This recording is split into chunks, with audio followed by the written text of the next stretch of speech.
and today's video, obvious na magkasama kami ng asawa ko. Actually, this is lunchtime, hindi kami nagluluto kasi dalawa lang kami.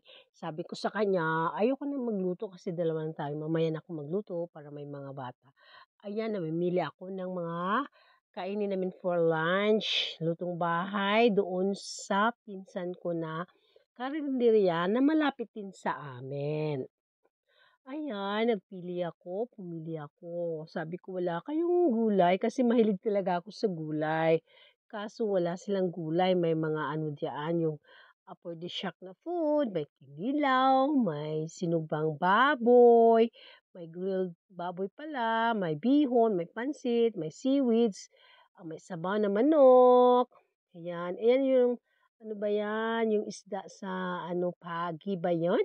Ayan, tapos gutom na ako kasi ano, nag-Milo lang ako ng umaga. Kaya 'yan ang aming ulam, kinilaw, of course. Ayan, pansit, ayan ang asawa ko, hindi na bye.